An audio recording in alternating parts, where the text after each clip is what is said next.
चलिए, तो आज की क्लास में सभी का स्वागत है। और हम लोग पूर्व की क्लास पढ़ रहे थे और उसमें हम लोगों ने पढ़ा था दक्कनी शैली। दक्कनी शैली में आप लोग 2 शैली पढ़ चुके थे, है ना? एक ही पढ़ाया था मैंने। हाँ, दक्कनी शैली में बीजापुर शैली मैंने पढ़ा दी।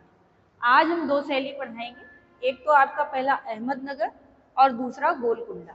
ठीक है, तो आज पहले पढ़ते हैं अहमदनगर दक्कनी शैली में। तो अहमदनगर जो है, इसकी स्थापना या इस नगर की स्थापना किसने की थी, है ना? इस नगर की स्थापना इस नगर की स्थापना कब और किसने की? तो अहमद निजाम शाह प्रथम ने, अहमद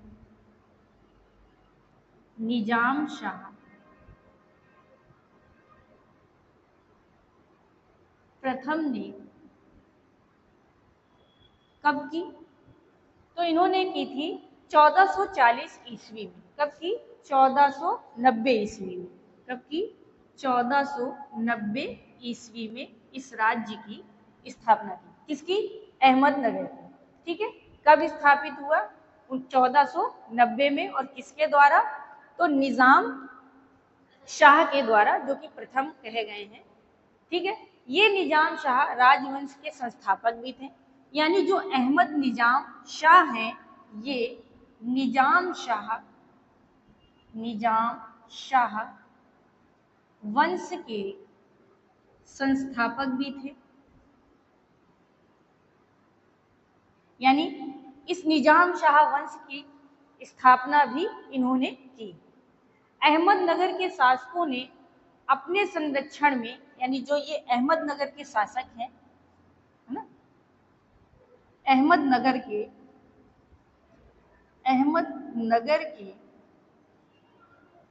शासकों ने,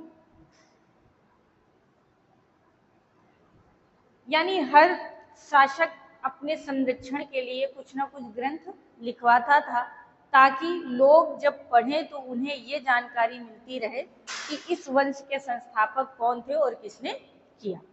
ठीक है, तो इन्होंने तारीफ ए हुसैन शाही, किस ग्रंथ की? एक ग्रंथ की रचना कराई। ग्रंथ कौन सा था? तारीफ ए हुसैन, तारीफ ए हुसैन शाही पांडुलिपि या ग्रंथ की रचना कराई। शाही की रचना कराई किसके? अहमदनगर के शासकों ने की थी। ठीक है, इसमें जो है ये सचित्र पांडुलिपि है, यानी सचित्र का मतलब होता है चित्र भी बने हुए हैं। तो ये सचित्र पांडुलिपि का निर्माण कराया गया था किनके द्वारा? अहमदनगर के शासकों के द्वारा। इस ग्रंथ में मालवा चित्रित न्यायतनामा का भी प्रभाव दिखाई देता है। यानी मालवा राज्य है, ठीक है, मालवा राज्य द्वारा कौन सा ग्रंथ? मालवा राज्य के द्वारा चित्रित, यानी इस राज्य के द्वारा चित्रित निमायतनामा का प्रभाव दिखाई देता है। किसमें दिखाई देता है? इनके ग्रंथों में। ठीक है, एक नियामतनामा है क्या? अब आपके दिमाग पे होगा। तो नियामतनामा एक पाक शास्त्र, यानी पाक शास्त्र, यानी जो खाना बनाने की विधि है ना, उसका वर्णन इसमें मिलता है। अब आपसे पूछेगा, ये क्वेश्चन पूछा जा चुका है कि नियामतनामा क्या है? नियामतनामा क्या है? ये क्वेश्चन एक बार पूछा गया है। तो ये है क्या? ये एक भोजन बनाने की कला का वर्णन है, या इसी को पाक शास्त्र मानिए। पाक शास्त्र, तो पाक शास्त्र यानी कि भोजन बनाने की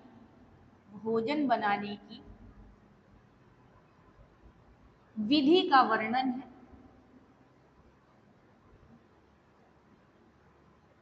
ठीक है, नियामतनामा क्या है? ये एक ग्रंथ है, मालवा राज्य के द्वारा चित्रित किया गया था, जिसका प्रभाव अहमदनगर के शासकों पर दिखाई देता है और भोजन बनाने की विधि का वर्णन यानी नियमायत खाना में उल्लेखित है, यानी उससे संबंधित यह ग्रंथ है। फिर उसके बाद यहाँ पर, कहाँ पर, अहमदनगर पर, यहाँ पर रागमाला से संबंधित चित्र बने, संबंधित चित्र बने, ठीक है। यानी शासकों को राग से संबंधित चित्र बनाने का शौक था, ठीक है। इसके बाद वर्ष 1591 में, कब, वर्ष 1591 में, ठीक है, 91 में हिंडोल राग चित्र बना। कौन सा? हिंडोल राग चित्र बना। ये पूछा गया है हिंडोल राग चित्र का संबंध किस शैली से है। अगर दक्षिणी दिए है तो दक्षिणी शैली सही होगा, और अगर अहमदनगर का नाम दिए है तो फिर अहमदनगर आप सही करेंगे ऑप्शन के अकॉर्डिंग, ठीक है। और किसने करवाया था? तो बुरहान द्वितीय के संरक्षण में हुआ था। किनके संरक्षण में? बुरहान द्वितीय के संरक्षण में।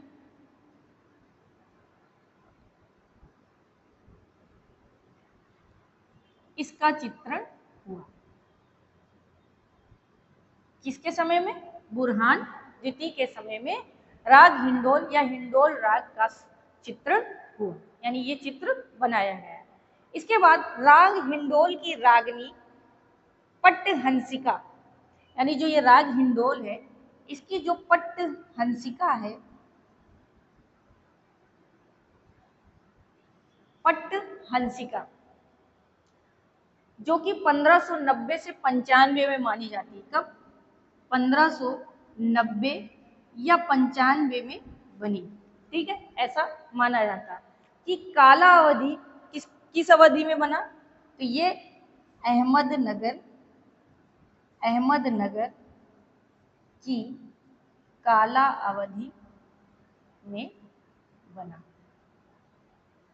पट्टिका का मतलब होता है पट्टिहंसिका के रूप में, है ना। रागनी पट्टिहंसिका ऐसे लिख लीजिए, रागनी पट्टिहंसिका, ठीक है। 1590 से 95 में कहां पर बनी? किसकी अवधि में? तो अहमदनगर शैली के अंतर्गत ये बनी, ठीक है। इसके बाद अहमदनगर में स्त्रियों का चित्रण दक्षिण भारतीय ढंग से होता था, यानी दक्षिण जो भारतीय संस्कृति थी, तो जो नारी का सौंदर्य था या नारी का जो चित्रण होता था वो दक्षिणी शैली, यानी दक्षिण में जो नारियों का अंकन की विधि थी उसी विधि को अपनाकर अहमदनगर शैली में नारी का अंकन होता था, ठीक है। अब इसके आगे हम पढ़ेंगे गोलकुंडा। ये थी अहमदनगर से बहुत ज्यादा क्वेश्चन नहीं पूछा जाता है, लेकिन अब पढ़ना तो आपको है ही है। आपसे पूछ लिया जाए इनमें से कौन दक्षिणी शैली से संबंधित शहर या नगर नहीं है, तो चारों पांचों नगरों को आपको जानना चाहिए। अब पढ़ेंगे आप दक्षिणी शैली में गोलकुंडा। गोलकुंडा,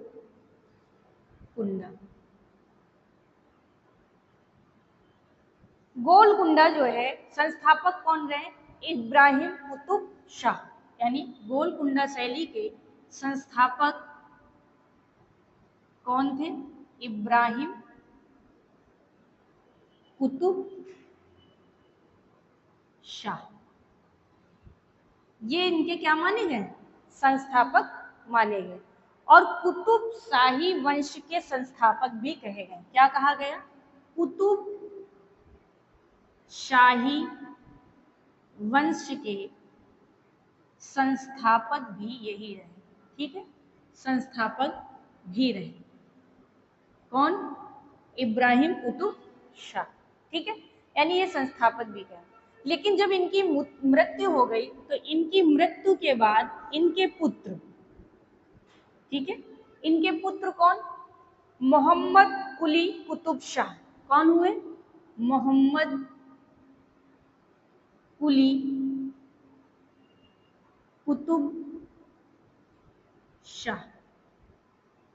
ये कौन थे?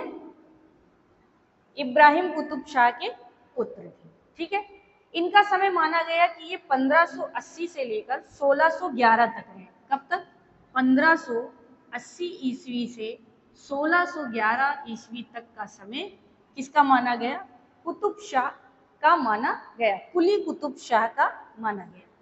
ठीक है, इनको जो है चित्रकला इनके समय में कहा जाता है कि स्वर्ण काल को प्राप्त हुई, यानी इन्हीं के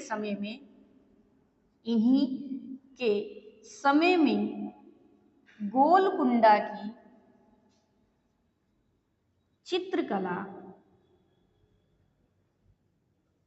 स्वर्ण काल को प्राप्त होती है। स्वर्ण काल को प्राप्त होती है, या कह लीजिए इन्हीं का समय चित्रकला में स्वर्ण युग माना गया। ठीक है, इसके बाद इन्होंने किसने? कुली कुतुब शाह ने किसका निर्माण कराया? कुतुब मीनार का निर्माण कराया। किसका निर्माण कराया? कुतुब कह रहे हैं, चार मीनार का। सही है, किसका निर्माण कराया? चार मीनार का। दिमाग में आया कि कुतुब मीनार का कुतुब उद्दीन ऐबक ने कराया। चार मीनार का निर्माण कराया। शब्द एक दूसरे से जुड़े रहते ना तो बिल्कुल वही लगता है। ठीक है, चार मीनार का निर्माण कराया। कब कराया था? किस वर्ष में? तो 1591 में कराया। कब कराया? 1591 में कराया। है कहाँ ये? हैदराबाद में है। हैदराबाद में है। ठीक है, अब आपसे क्वेश्चन पूछे, चार मीनार का निर्माण किसने कराया था? कुली कुतुब शाह ने करवाया था। 1591 में कराया, और स्थान क्या है? हैदराबाद में यह स्थित है। ठीक है, चित्रकला इनके समय में स्वर्ण काल में रही। ठीक, इसके बाद कुतुब कुली शाह ने, थोड़ा सा इसको मिटाते हैं,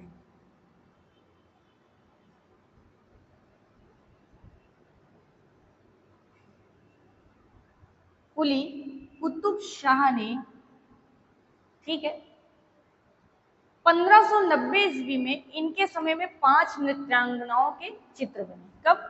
इनके समय में। कब? 1591 में 5 नृत्यांगनाओं के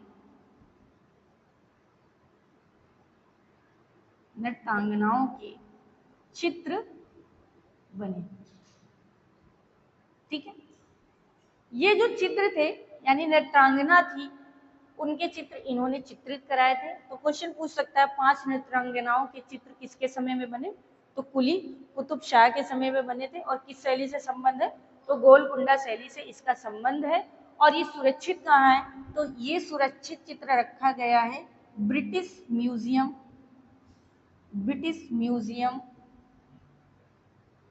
लंदन। ठीक है, कहाँ रखा गया है? तो ब्रिटिश म्यूजियम लंदन में ये सुरक्षित है। इस शैली का सबसे जो उत्कृष्ट चित्र है, अब बात करते हैं इस शैली का सबसे उत्कृष्ट चित्र। ठीक है, यानी सबसे ज्यादा फेमस चित्र कौन सा है?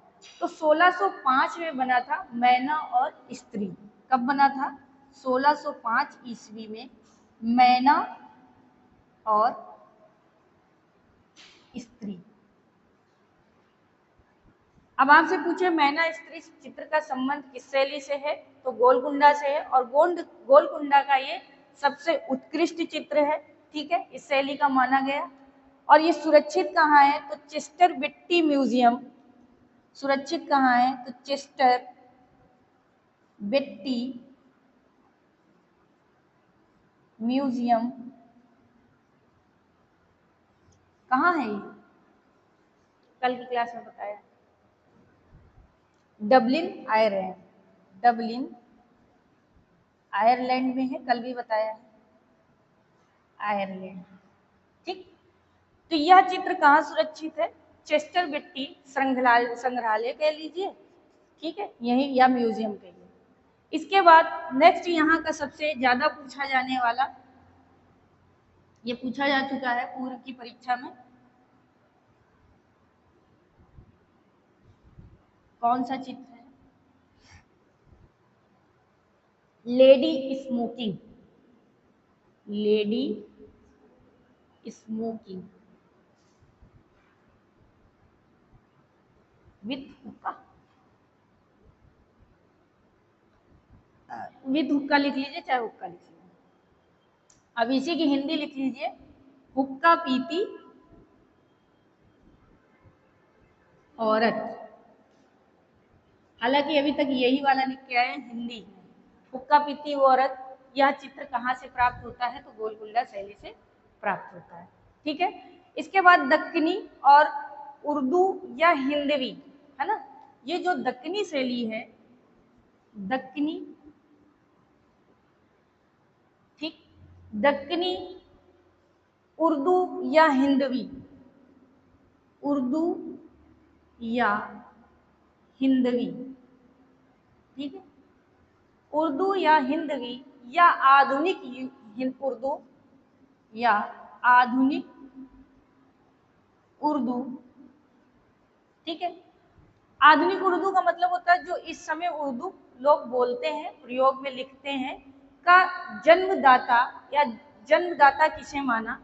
रूप का, आधुनिक रूप का जन्मदाता किसे माना या किसे कहा जाता है? तो किसे कहा जाता है? पूरा लिख लीजिए, किसे कहा जाता है? तो कुली कुतुब शाह। किसको?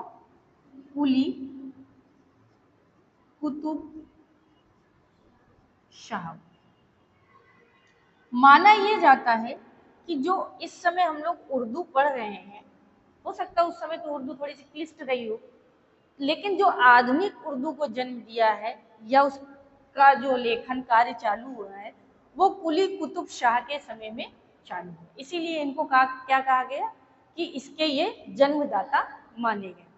इसके बाद वर्ष 1610 से 1620, वर्ष 1610 से 1620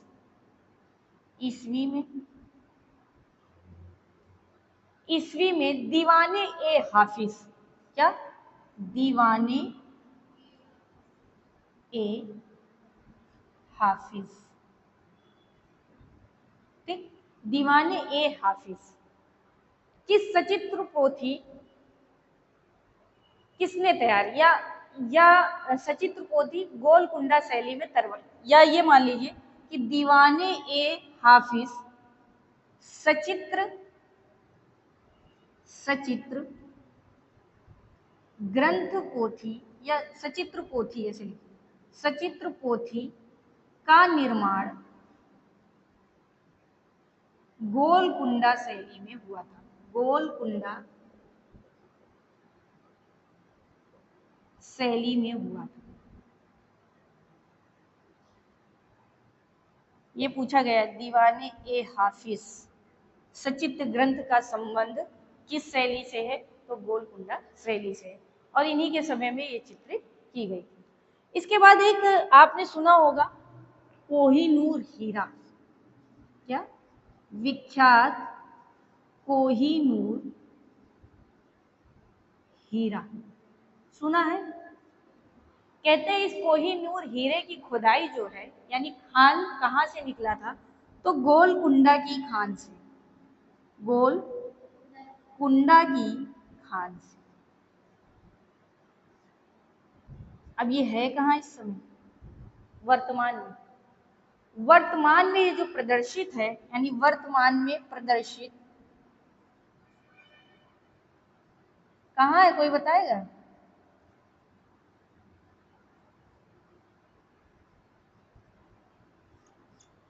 प्रदर्शित का मतलब है कि म्यूजियम है, जहाँ रखा गया है, वहां जाके लोग देखते, लेकिन बड़ी सिक्योरिटी में है।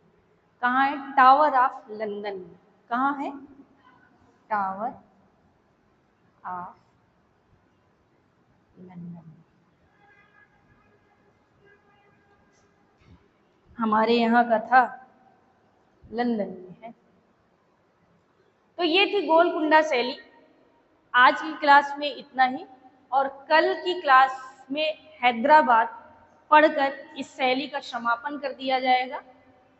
और अब एक क्लास आपके लिए मिलेगी अजंता से संबंधित कुछ इम्पोर्टेंट चित्र।